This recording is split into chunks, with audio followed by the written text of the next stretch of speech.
absolutely eliminate public speaking fear? This podcast is the answer. Here's the guy who literally wrote the book on fearless presentations, Doug Stannard.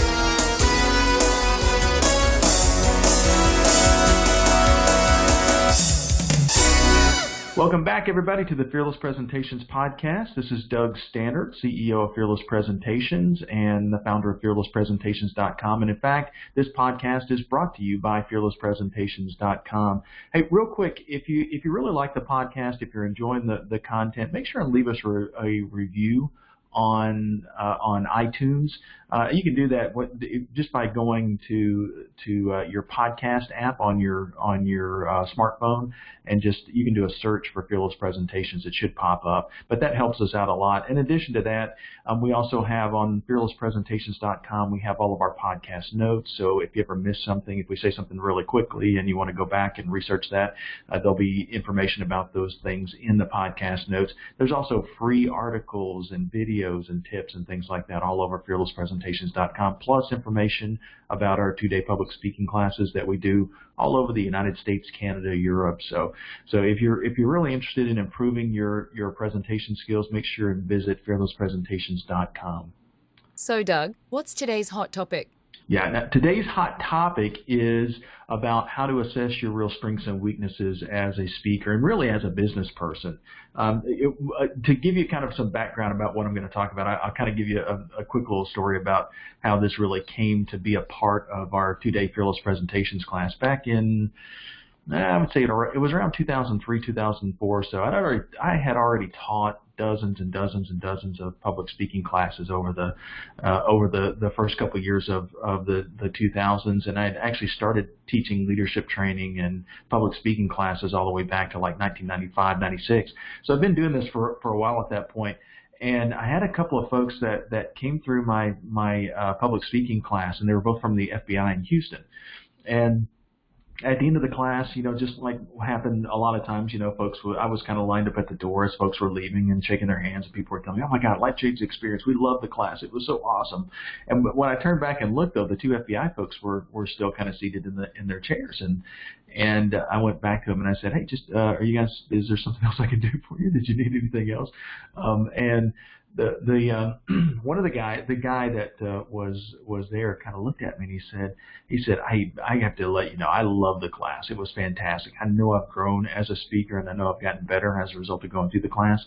He said that one of the things I noticed, though, was that every time I finished a speech, you kind of told me what I did well. You told me what I did right. You never really told me what I was doing wrong, so that I could make a correction. And for those of you who have listened to a few of the previous podcasts or been through one of my classes, I used a persuasive technique that we call the incident action benefit formula. I basically told him a story and used that as a way to kind of persuade him. And I told him a story about when I was in college. When I was in college, I took a business communications class, and the person who was teaching the class was a graduate student, and she used the technique that we in the public speaking industry kind of call the Oreo technique. That's where you give somebody a cookie, like a compliment, and then you tell them what you need them to improve on, and then you give them another compliment. And a lot of times people don't really remember the compliments on either side of the corrective comment. They remember the corrective comment, though. So that technique doesn't really work, and that's what she did to me. And basically on the first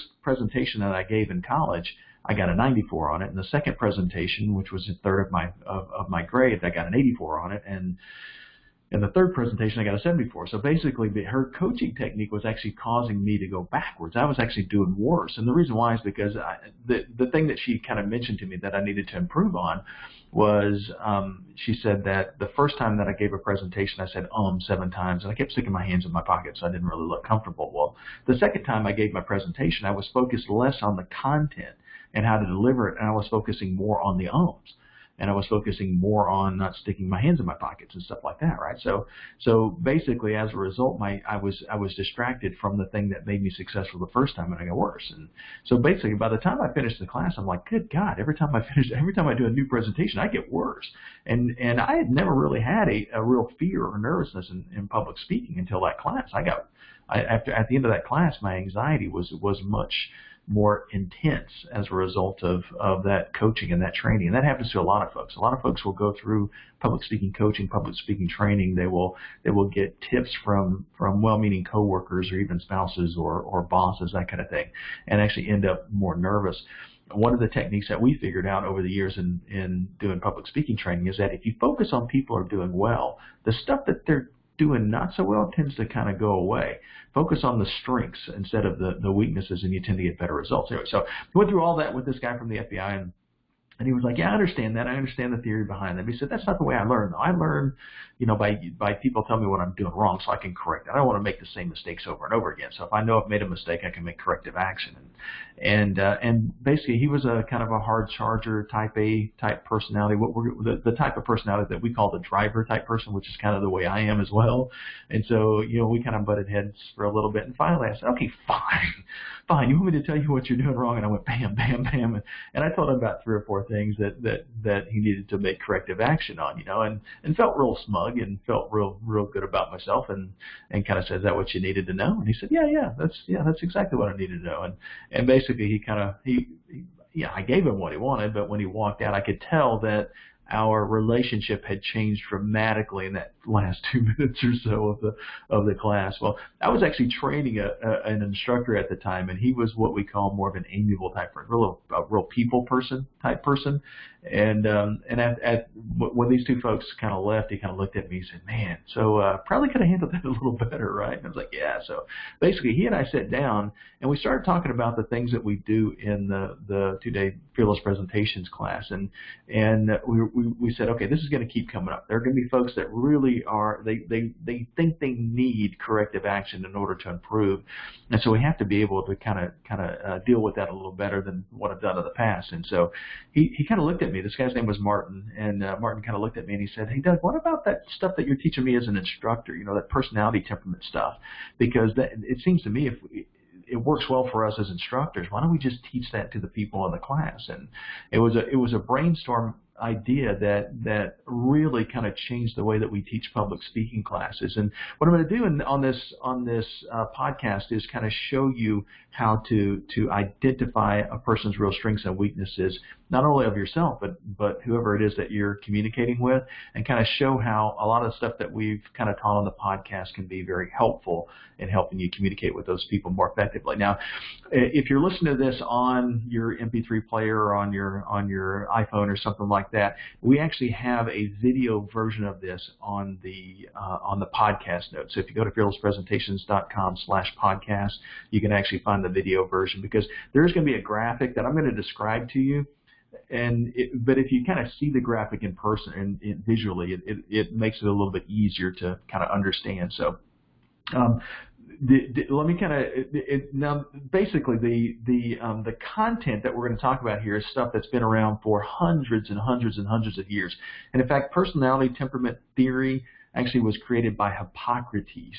So I think it was like 300 BC. So about 2,300 years ago was when Hippocrates came up with this theory. And the real truth about personality temperament stuff, things like, now the real popular ones still today are like the DISC profile on Myers-Briggs. But there's hundreds and hundreds of different companies that do personality temperament training. The thing that most of these companies are going to have in common, though, is that their real revenue stream for these things are going to be the assessments, the tests that you have to take in order to figure out what each person is. And I kind of came about this information a different way. I started reading when I first started doing training. I wanted to kind of keep up with or discover things that would be helpful in my training programs and stuff like that. And so I started reading books about all kinds of different topics, including personality temperaments. And the first one that I read was a book called Personality Plus by Florence Littauer, which a phenomenal book, by the way.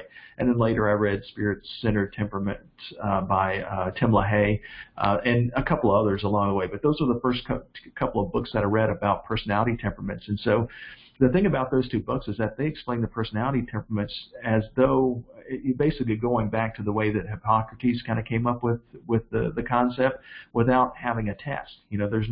So it wasn't until I actually got into the business world more and started working for big corporations and stuff like that I started realizing that there's actually assessment tests like the Myers-Briggs. And the neat thing about kind of coming about personality temperament theory the way that I did through the original concepts or the original sources is that I kind of realized that if you have to rely on a test to kind of tell you what your real strengths and weaknesses are, or what the real strengths and weaknesses of each person that you deal with are, then it's going to be very impractical. So it becomes a lot tougher. So basically what I did when I started training my instructors in fearless presentations, and what I started doing in the 2-day fearless presentations class, is show a much more simplistic way to kind of determine a person's personality temperament. Because if you can determine what a person's core personality temperament is, it makes it a whole lot easier to coach them and also realize what their strengths and weaknesses are. So I'm going to share with you kind of what we've kind of come up with that really helps. So basically there are 4 major kind of personality temperaments, and the 4 personality temperaments are basically the way that we see the world. So the best way to kind of explain this is that every single individual is an individual of his or her own. Basically, we all have our own strengths and weaknesses. However, there are kind of categories of people, the way that people kind of see the world, that if you kind of group them together, it makes it a little bit easier to communicate with folks. Like, for instance, there are some folks that really, really, really like details. There are some people that really, really like big picture kind of overview. And if you happen to be one of these detail-oriented kind of people and you're communicating with the overview type person, you're going to bore the heck out of them if you're only using your natural strength, right? And so that's why this type of study is really, really important. So if you're actually watching this on the video, you're going to see a chart that's in front of you that has basically 4 extremes. There's basically it looks like a cross or an X, and on one line there's a vertical line and a horizontal line. On the horizontal line, there are 2 extremes. One is on the far left-hand side is what we call the indirect type person, and on the far right-hand side is what we call the direct person. So indirect people tend to be a little bit more cautious. They tend to be a little bit more collective. They tend to be a little bit more, I don't want to say slow to make a decision, but a little bit more cautious when they make a decision. They would rather make the decision correctly the first time versus having to go back and redo something. Whereas the people who are on the direct side tend to be a little bit more spontaneous. They would much rather take action now, knowing that there's a potential to make a mistake, but they don't want to miss out on an opportunity. So they're much quicker to kind of take action. So basically, what we always ask people to do when they're taking a class with us is, on this line, on this horizontal line, put a dot somewhere on that line where you think you are. Are you more on the indirect side, or are you more on the direct side? Now, it doesn't really matter where you place your dot as far as, how far over to the left you are or how far over to the right you are. That's not going to really matter as much right now. It's basically just, which one of those extremes are you? You can't be both. You can't be both indirect and direct. Are you more of a cautious kind of person that likes to do things right the first time, or are you more of a spontaneous person? Let's not miss out on an opportunity. On the vertical line, there's another 2 extremes. On the lower side of the vertical line is what we call the logical type person, and on the upper side is what we call a people person. So basically, it's kind of, how do you make decisions? Do you make decisions based on the logic, the data, the structure of something, or are you more likely to make decisions based on people-oriented type things? So, like, for instance, are you more likely to kind of identify, how is this decision, how is it going to go over with the crowd? How is it going to go over with the people? You might be the kind of person that likes to get other people's opinions before you make a decision, that kind of thing. Then, if that's the case, then you're probably more of a people person. If you're more of a person that likes more of the logical, the numbers, I like to look at the data and make my decisions based on the data, you're probably more of a logical kind of person. Now, so basically, what we ask people to do in the class is we ask people to put a dot on that line as well. So, like, for instance, me personally, I'm more of a logical kind of person and a direct kind of person. So I would put my 2 dots, somewhere on the lower side of the vertical line and on the right-hand side of the horizontal line. And when I have those 2 dots, you can just kind of draw a line between those 2 dots and determine which one of these quadrants that you're in. So, are you more of a people indirect kind of person, which is the top left-handed side of the chart, or are you more of an indirect and logical person, which is still on the right-hand side but on the lower part of the chart, or are you more on the direct and logical kind of person where you're now on the right-hand side of the chart but you're still on the bottom or are you more of a direct and people kind of person, so now you're top right? So basically, those 4 quadrants kind of determine what your real strengths and weaknesses are as a person. Now, so let me kind of go through the 4 temperaments. Now, these we kind of gave these modern day kind of names. The names that psychologists use are the names that you'll see in a lot of these old timey kind of personality temperament books or personality temperament studies are names that were created for these back, in 400 AD. So they're a little bit kind of dated and a little bit more challenging to deal with. So like, for instance, you'll hear words like the sanguine or the melancholy. Those are words we just don't use today. So what we did was we created words that are a little bit easier to kind of understand in today's world in order to kind of describe these temperaments. So if you're on the indirect side and you're more of a people person, you're what we call an amiable. Now, amiables have a number of different strengths. One of their real strengths is their ability to really build trust and rapport with people very quickly. They're also seen by others as being really good listeners. They're friendly. They're diplomatic, and they're somewhat detail-oriented, meaning that they do pay attention to the details, but they're not going to be as detail-oriented as one of the other temperaments, but probably more detail-oriented than the other two anyway. They tend to be, though, resistant to change. The reason why is because the amiable type person likes to get really good at what they do. So basically, they will pay attention to the details in order to determine what is required of them. This is and when they determine what is required of them, they're going to do those things to the utmost level. They like to kind of play by the rules and do what they're supposed to do. So when the rules change, when there's a new technology or something like that, they tend to kind of resist it because it takes away what they were good at. So I was really good at it the old way, and then you changed it, right? So that's one of the big kind of challenges that they will have. I think the biggest challenge that the amiable will have, though, is that they tend to be fairly self-conscious. So as a result, they will tend to kind of see themselves as not being nearly as successful as what other people kind of see them. Other people will kind of see them and say, oh my God, that person is really good at whatever it is that they do. Whereas they kind of say, I'm not that good at it. So they tend to be more self-conscious than some of the other temperaments. So really good at building trust and rapport. They're very good mediators. So they tend to be very diplomatic. So they tend to make great leaders, especially in organizations like nonprofits where they're helping other people. In fact, that's where they feel really successful, is when they're helping others. So that's the amiable temperament, which is the top left-hand side of the chart. So the amiable tends to be a people person and more on the indirect side, so a little bit more cautious.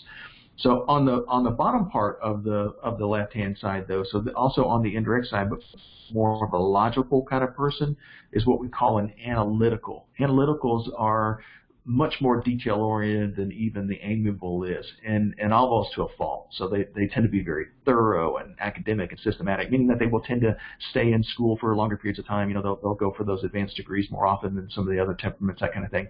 But they're very logical in the way that they deal with things. They have a system that they tend to kind of follow, and for the analytical tends to feel really successful when things are in balance, when things work, when there's a structure to something. So they love facts and evidence. So in fact, from the analytical's perspective, one fact is good, more facts are better, too many is just enough, kind of thing, right? So lots of details, lots of facts. They want you to prove that what you're saying is true. One of the interesting things about the analytical is that they have a really dry sense of humor, though. And in fact, a lot of the really famous long-term comedians tend to be more of an analytical people, like, for instance, Jerry Seinfeld, Bob Newhart. Those guys have been around forever. They tend to be, kind of a slower kind of wit that is really funny, really interesting for the audience, that the audience really loves. The biggest challenge that the analytical will have, though, is that they're seen by others as having low energy, because they tend to have that slower delivery, because they tend to have that thought out and systematic kind of process for delivering content, especially in front of a group. They tend to be seen as others as being kind of monotone or boring, that kind of thing. So tend to be kind of low energy. So that's kind of the big weakness that they have. So going back to the chart, so basically you got the first two, those are both the indirect side. So you got the indirect people person, which is the amiable, you got the indirect logical person, that is more the kind of analytical, detail-oriented kind of person. So on the right-hand side of the chart, though, in the bottom half, or the bottom half of the right-hand side, is what we call the driver. Now, the driver is what a lot of people will describe as kind of the type A personality. The real strengths of the driver is that he or she is typically seen as being kind of assertive and candid and decisive. So you think of like Donald Trump, that Donald Trump is real famous for being kind of a driver type person, having no filter. He's going to say whatever's on his mind. So that's one of the things that the driver is most known for, is being candid. We're going to say whatever's on our mind without kind of a filter, and it can sometimes get us in trouble. So, but we're seen as being by others as being very decisive, being goal oriented. We love authority and control. And a lot of times folks will see us as being somewhat energetic, but I think the big weakness that the driver is going to have is that we're seen by others as being untactful. We tend to be seen by others as being blunt. So we're not necessarily the people person that other folks would kind of like us to be. So a lot of times folks will kind of see us, people from the outside say, oh, that person's a real natural leader, but that we have a more difficult time kind of dealing with other people.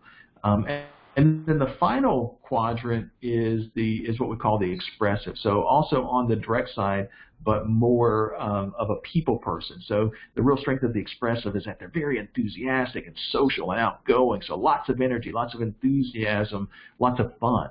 So they tend to be seen by others as being very persuasive. A lot of times they love to be spontaneous. Whatever's kind of going on right now is the most exciting thing that's kind of happening, and they're very creative as well. The biggest challenge that the expressive will have, though, is that they're kind of easily distracted. The details kind of are a little bit tougher for them. So basically that's the expressive. High energy, enthusiasm, not necessarily as detail oriented. So let's kind of go through these a little bit. So if you're watching on the video, we'll kind of go through the chart a little bit and kind of show how the chart really makes this so understandable, makes it easy for us to kind of identify what the real strengths and weaknesses of people are. So like for instance, if you'll notice that the amiable and the driver type temperament are kind of in opposite quadrants. So the amiable is on the indirect side, the driver is on the direct side. The amiable is on the people person side, the driver is on the logical side. So they tend to be kind of opposite. So whatever the amiable strength is tends to be the weakness of the driver, and vice versa. Whatever the driver's strength is tends to be the weakness of the amiable. Same thing with the analytical and the expressive. So like for instance, on the analytical side, the analytical's real strength is details, thoroughness. The expressive temperament, though, their real weakness is details, thoroughness. The expressive's real strength is energy and enthusiasm, whereas the analytical is seen by others as being kind of low energy, less enthusiasm. Same thing with the driver and the amiable. Driver, confident, poised in front of a group, whereas the amiable tends to be seen as being more self-conscious. The amiable is a real people person, whereas the driver tends to be seen as untactful. So if you understand where you are on the chart and what your real strengths and weaknesses are, it basically helps you kind of communicate with other people better. So like for instance, if I happen to be an analytical person, in order for me to feel like I've communicated very thoroughly or very effectively anyway with my audience, I will feel like I have to give them a ton of data. But really, only about 25% of the population really wants a ton of data, and that's the other analytical. So if I communicate the way that is kind of natural to me, I'm going to bore the heck out of about 3/4 of the audience. There'll be a quarter of them that really love me, or like me at least anyway, and then 3/4 are going to go, oh my God, that was so boring. It was good content, but man, that was so boring.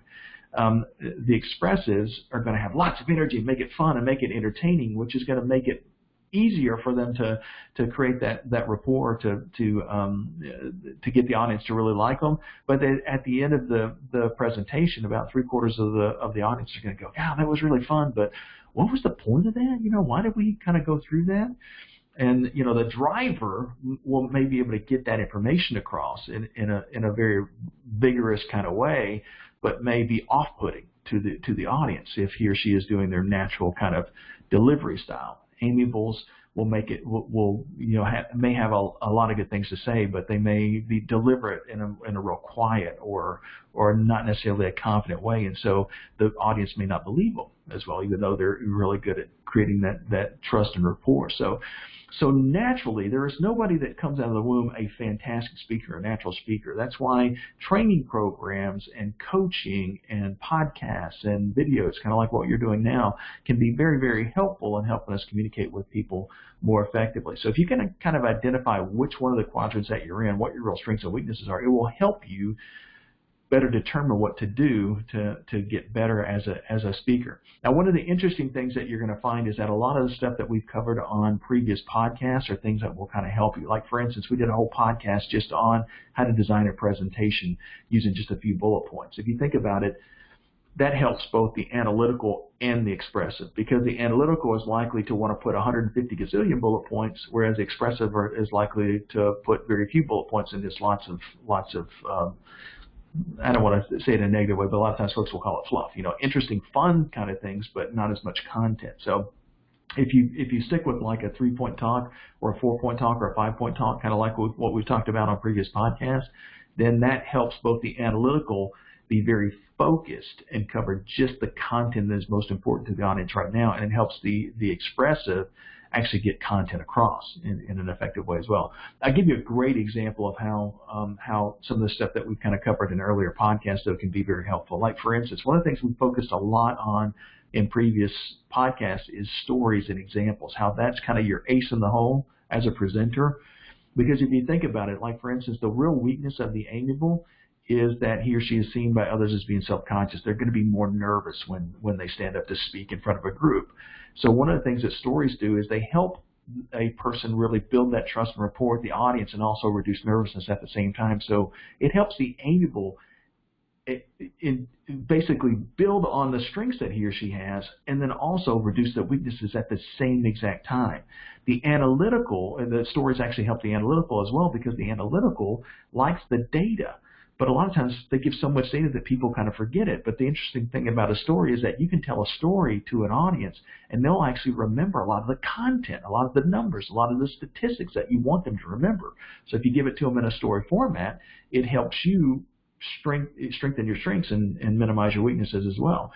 The drivers, if they tell a story, they're much more likely to build that rapport with the audiences, which is one of the real challenges that he or she has. And they're also much more likely to use that persuasive technique, which is key to being successful as a driver. And then the expressives, when they tell stories, they're able to use a lot of energy and enthusiasm and make the presentation fun and interesting, but also get across content. So a lot of things that you're going to find in the podcasts that we cover are going to be things that will help each one of these temperaments, or each one of these individuals, maximize their strengths and minimize their weaknesses at the same time. So as we kind of go through additional podcasts, as you kind of go through additional training, as you read additional books, as you watch videos or come to our 2-day public speaking class, any of those kind of things that you see, kind of if you have this in the background of your mind, kind of going, okay, so how is this thing that I'm covering now, how's it going to help me maximize my strengths and minimize my weaknesses? It will help you determine what those things are that are going to be most valuable to you.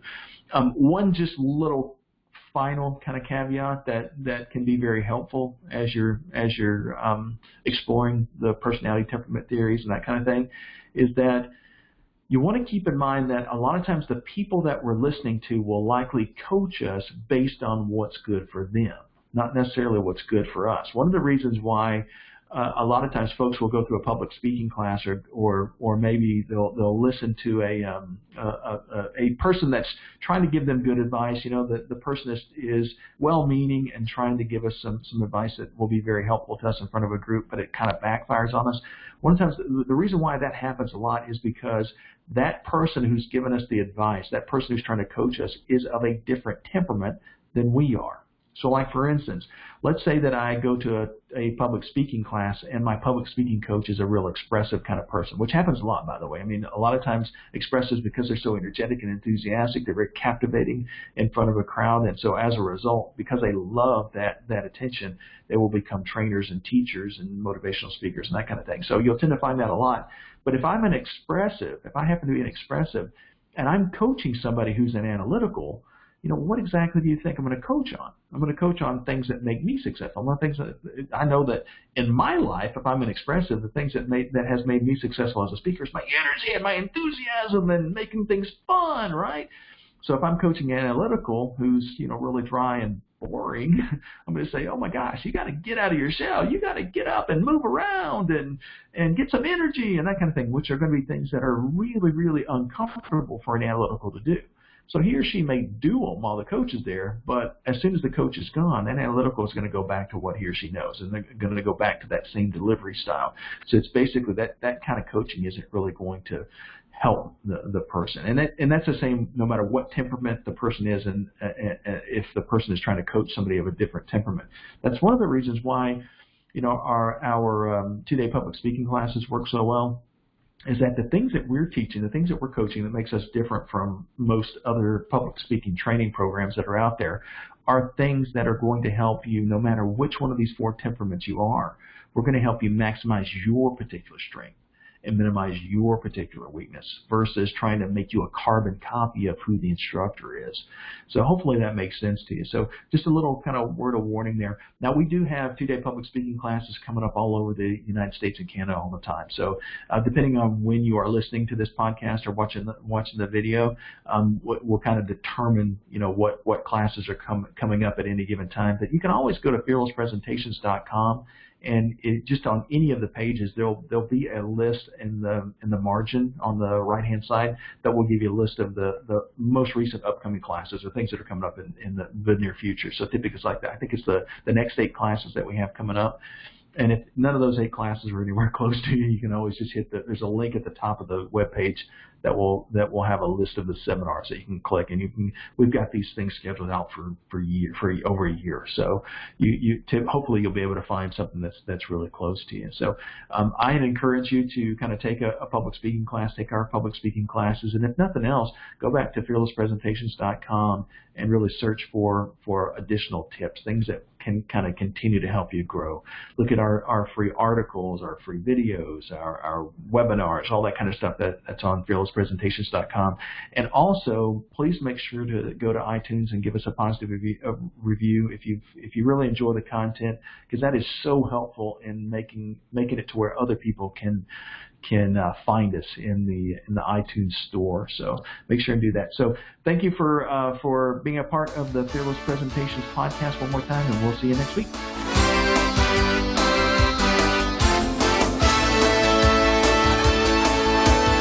Subscribe to this podcast for new public speaking secrets each week.